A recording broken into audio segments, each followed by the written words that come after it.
Rosti Simajuntak kini bersikap keras kepada Richard Eliezer Pudihang Lumiu atau Baradae yang menjadi eksekutor penembak anaknya Nofriansah Yosua Huta Barat. Ketika mendengar Richard Eliezer ingin kembali berdinas di Polri setelah divonis ringan, Rosti tegas memberi peringatan. Rosti berharap Richard Eliezer tidak menjadi polisi yang gila jabatan dan serakah. Diketahui, Richard Eliezer mendapatkan vonis 1 tahun 6 bulan penjara atas kasus pembunuhan Yosua di rumah dinas Verdi Sambo Juli 2022. Richard Eliezer merupakan satu dari 5 terdakwa yang mendapatkan vonis hakim lebih ringan dibanding tuntutan jaksa penuntut umum. Pasalnya, sebelumnya Richard Eliezer dituntut JPU dengan hukuman 12 tahun penjara atas kasus ini. Lantaran hukuman Richard Eliezer 1 tahun 6 bulan, kemungkinan besar dirinya bisa kembali lagi menjadi anggota Polri.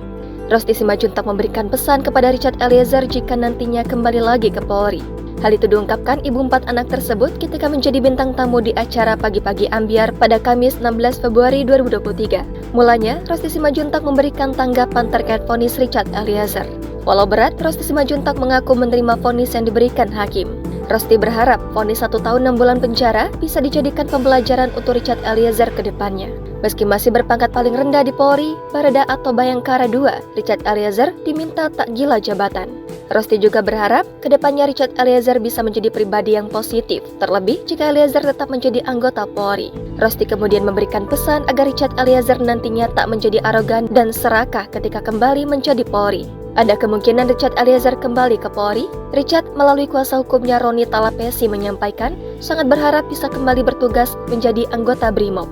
Secara terpisah, Ibu Eliezer, Rineke Alma Pudihang mengatakan sang anak berharap bisa melanjutkan karir di kepolisian. Rineke mengatakan Richard tetap bersemangat melanjutkan cita-citanya sebagai anggota Polri dan tidak pernah berpikir untuk berhenti menjadi polisi. Sebab kata dia, profesi Richard sebagai anggota Polri khususnya BRIMOB diraih setelah melalui perjuangan yang tidak mudah. Ia pun menilai pintu agar Richard dapat kembali bertugas sebagai polisi terbuka karena Richard hanya dicatuhi hukuman 1,5 tahun penjara dalam kasus pembunuhan Yosua. Sementara itu, pihak Polri belum dapat memastikan apakah Richard dapat kembali bertugas sebagai polisi atau tidak. Secara terpisah, Polri menyatakan menghormati keputusan Majelis Hakim pada PN Jakarta Selatan terhadap Richard. Jangan lupa subscribe, share, komen, dan like ya!